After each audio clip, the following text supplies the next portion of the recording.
Փաշինյան, կառավարության ծրագիրը ներկայացնեցիք, որ արդեն հայկական դուք հստակ նշեցիք, որ Հայաստանը պատրաստվում է ԵՄ անդամակցության հայտ ներկայացրել, դրանից հետո մենք տեսնում ենք, որ վերջինորեն չնայած առանձատել այսպես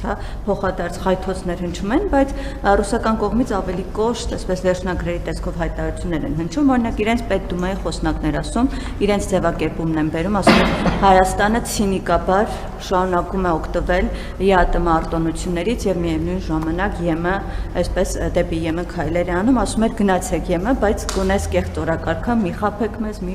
այսպես էս կեղծ օրակարգ առաջ տարեք, ՀԱՊ գլխավոր քարտուղարներ ասում էր միայն ֆորմալ առումով է մնում անդամ, բայց ոչ նիստերին է մասնակցում, ոչ զորավարժություններին, ոչ 3 տարի անդամավճարներն է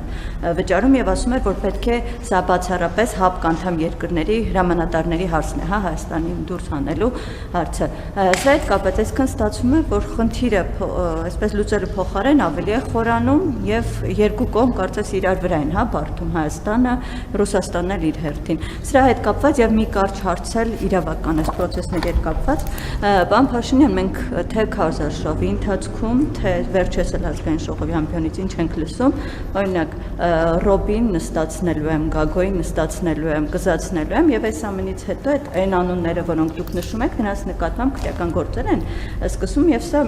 հարցեր առաջացնում, օրինակ դուք միշտ ասում եք, որ քաղաքական հետապնդում չկա։ Հիմա ինչ երաշխիք որպես գործադիրի ղեկավար կարող եք տալ, որ այս նույն հնչեցրած ձեր հայտարարությունները որևէ կերպ իրավապահների գործընթացների վրա չեն ազդել, օրինակ ընդդիմադիրները նշում են, որ կոնկրետ Քոչարյանի հետ կապված այս գործընթացը բացառապես կախված է ազգային ժողովում ձեր եւ Լևոն Քոչարյանի միջև այդ բանավեճից հետո դուք բարկացել եւ վրհանգը դրանից հետո հնչել, սրա վերաբերյալ ինչ կարող եք ասել։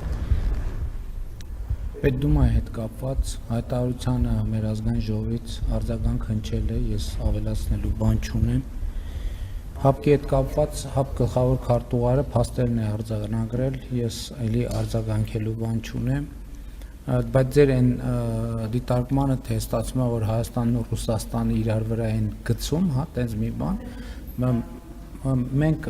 Ռուսաստանի վրա ոչ մի բան չենք գցում, մենք թափանցիկ հրապարակային ազնիվ ձևով մեր դիրքորոշումներն ենք արտահայտում, հարգում ենք ուրիշների դիրքորոշումները եւ հարգանք ենք ակնկալում մեր դիրքորոշումների վերաբերյալ։ Ինչ վերաբերվում է ձեր երրորդ հարցին, եթե խոսքը բարկանալու մասին է, ես ամսի 24-ին չեմ բարկացել, ես վաղուց վանից բարկացած եմ։ Բայց ինչի այդ բարկացումը արտահայտություն չի գտել։ Նախ ես որպես Հայաստանի Հանրապետության քաղաքացի ուզում եմ ոչ որպես վարչապետ, որպես Հայաստանի Հանրապետության քաղաքացի ուզում եմ շնորհակալություն հայտնել բոլոր մեր դատաիրավական համակարգի այն անձանցից, ովքեր այս ամեն ինչը ի ցույց են դրել հանրությանը իրավական տեսանկյունից։ Բայց ես ուզում եմ էլի մենք վերադառնանք, չնայած բան եմ ասելու, որ ձեզ ծանոթ է, այսինքն ազգային ժողովում էլ եմ ասել, բայց հիմա էլ ուզում եմ հարցադրում անել։ Բայց ես հարցեր էլի որպես Հայաստանի Հանրապետության քաղաքացի, ոչ որպես վարչապետ հարցեր ունեմ։ Բա այս փաստերի հետ 8 տարի, լավ, հələ չեմ ասում է 17-18 տարի։ Այս փաստերի հետ Հայաստանի իրավապահ մարմինները ո՞նց են առնչվել։ Օրինակ այն քննիչները, այն դատախազները, այն օպերատիվ աշխատողները այս փաստերի մասին իմացել են, չէ՞, ո՞նց են արձագանքի իրանք։ Օրինակ իմացել են, որ Toyota Երևան ընկերությունում Ռոբերտ Քոչարյանի ընտանիքը 30% բաժնեմաս ունի, հողի հետ կապված խնդիր ունի։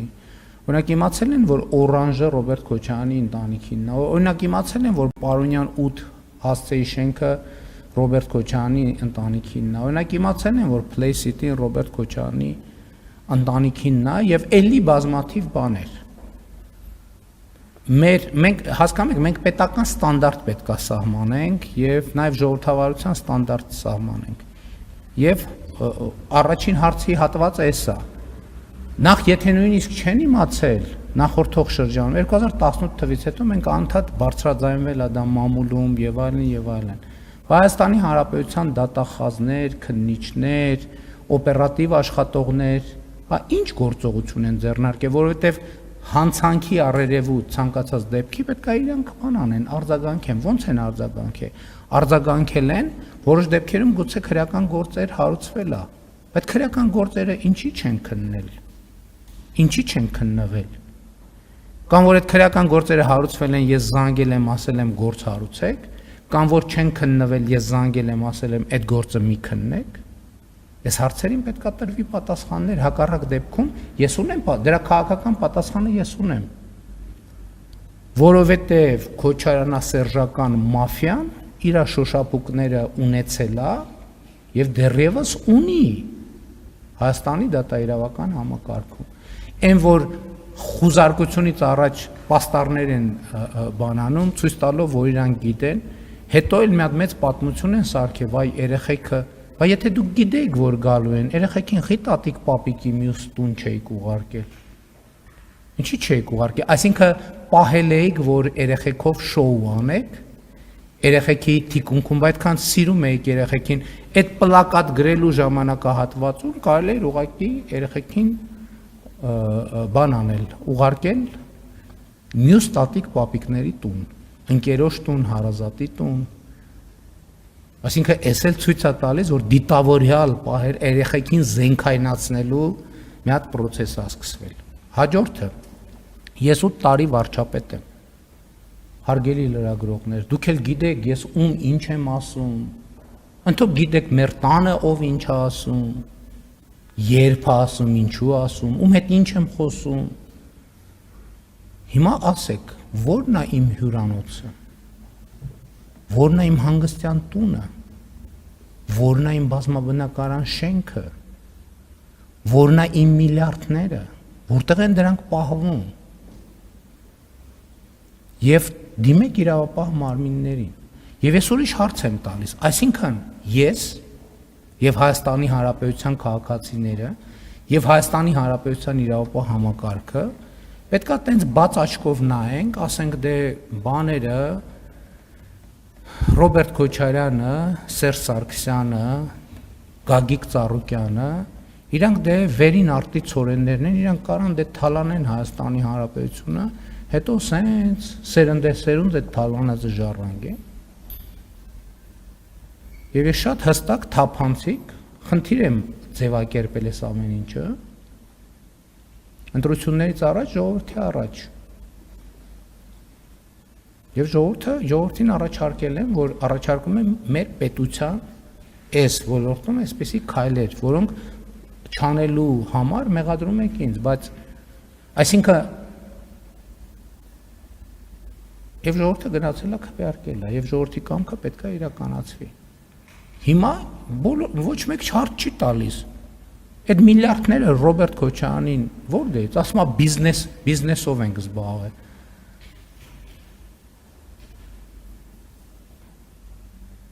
Ում են ձեռ առնում։ Այսինքն հիմա, մենք իրանք այդքան տենց ուժեղ բիզնեսմեն են, մենք էլ տենց ընդհանրապես չենք կարող ոչ մեկի ձեռից ոչ մի բան խլենք։ Այս պայմաններում է, որ Զանգեզուրի պղնձամոլիբդենային կոմբինատը պետությունը մասնաբաժին է ստանում, ասում են դա կոռուպցիոն գործարք է։ Իսկ Toyota Երևանում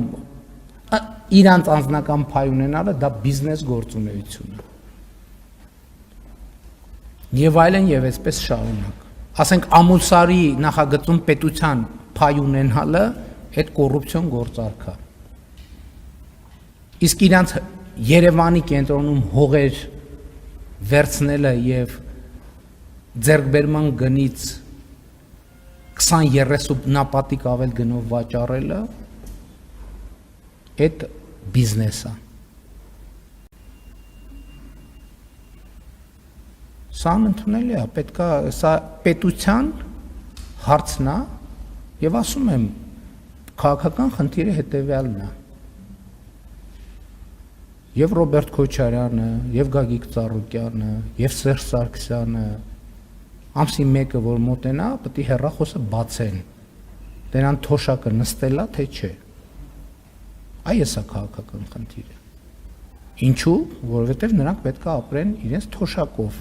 եւ իրենց օրինական եկամուտներով։ Իսկ ինչ որ ապօրինի ձեռք են բերել, հատիկ առ հատիկ, լումա առ լումա, կոպեկ առ կոպեկ, սենտ առ սենտ, եվրո սենտ, քյաբաբ առ քյաբաբ, այո։ Պետք է վերադարձվի Հայաստանի Հանրապետությանը եւ նրա ժողովրդին։ Ուրիշ տարբերակ չկա։ Եթե սա տեղի չունենա, այդ նշանակում է նոր հեղափոխություն պետք է տեղի ունենա։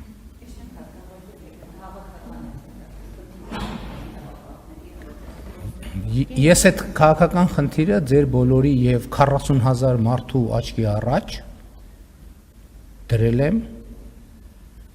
ժողովրդի առաջ եւ պետության առաջ եւ ժողովուրդը դրել է բոլորի առաջ, կառավարության, դատաիրավական համակարգի, պետական եւ տեղական ինքնակառավարման բոլոր մարմինների առաջ։ Ժողովուրդն է դրել։ Դուք ներկա չեք եղել կամ առնվազն լսած կլինեք գոնե հունիսի 5-ի Հանրապետության հրապարակում տեղի ունեցած հանրահավաքի մասին։ Կամ Գագիկ Ծառուկյանի հետ կապված։ Այսինքն նոր են այդ քրեական գործերը։ Ինչի չեն քննվել։ Ես ասել եմ մի քննեք, կամ ես ասել եմ գործ հարուցեք, կամ ես որևէ բան ասել եմ։ Ես ինչ որ ասել եմ, դուք իմ ասածների մասին գիտեք։ Հրապարակային եմ ես, եթե աշխատանքային մակարդակում ինչ որ մի բան էլ ասել եմ, կառավարության նիստերում, խորհրդակցություններում մենք հակակոռուպցիոն քաղաքականության խորհրդի նիստ ունենք, ամենատարբեր ձևաչափեր ունենք։ Այդ նիստերում ինչ էլ որ ասել եմ այն շրջանակում ինչ որ ասում եմ հրապարակային եւ դրա մասին բոլորդ գիտեք։ Հա եւ նախկին գլխավոր դատախազի գործունեությանն էլ պետք է անդրադառնանք։ Բա այս գործը, այսինքն ես ճիշտ ասած հիմա չգիտեմ էլ այս գործերը կոնկրետ երբ են հարուցվել, բայց ինչքան հասկանում եմ վաղուց ֆանից, բայց այդ փաստերը վաղուց ֆանից կան։ Այս բոլոր փաստերը վաղուց ֆանից կան։ Բա պատահական է, որ նախկին պաշտոնյաները այսօր բանն է ԱԾ տնօրենի նախկին տեղակալը կամ պարտականությունների դուրս են եկել ինչ որ բան, այլ դուք էլ մի հատ բացատրեք այս գործերով, ինչով եք զբաղված եղել։ Կարող է փող եք առել։ Կարող է փող եք առել։ Թե դες թվում է ձեր հետևից եկող չի լինելու։ Պետք է պատասխան տաք։ Մի հատ խեղճուկրակներ երկու հատ հավ գողանալու համար, ասենք միջև վերջին խազը սնանկացրել եք սովի եք մատնել, իսկ ասենք ձեզ համար եղել են անձեռնմխելի մարդիկ, ինչ են եղել անձեռնմխելի, բերել վճարել են ձեզ։ Ձեր հետևից էլ են գալու, պետք է պատասխան տաք բոլորդ։ Ում վարույթում այս գործերը եղել է եւ չի արժանացել ընթացքի, պետք է բացատրություն տա Հայաստանի Հանրապետության ժողովրդին։ Պետք է իրանց բոլորի ունեցվածքներ պետք է նայվի։ Իրանց հաշվի համարներն էլ պետք է նայվեն։ Իրանց ընտանիքի անդամների հաշվը Toyota Երևանի հետ իրանց հարաբերություններն էլ պետք է նայվեն։ Ամեն ինչը պետք է նայվի։ Էս էլ չի լինելու, որ վայ գիտեք դե բանա ժամանակ մենք տվել ենք, ընդ որում երկու ուղղությամբ ենք տվել, ասացի 2018 թվականին մենք ասել ենք, որ բոլորը պետք է շանս ունենան, մի հոգի չի եկել ասել Ժորժ ջան, ես ընդունում եմ, որ այս ունեցվածքը ես պետքա չունենայի։ Դուք էլ օրենք եք գրել, որ կարա հաշտությունը լինի 25-ը,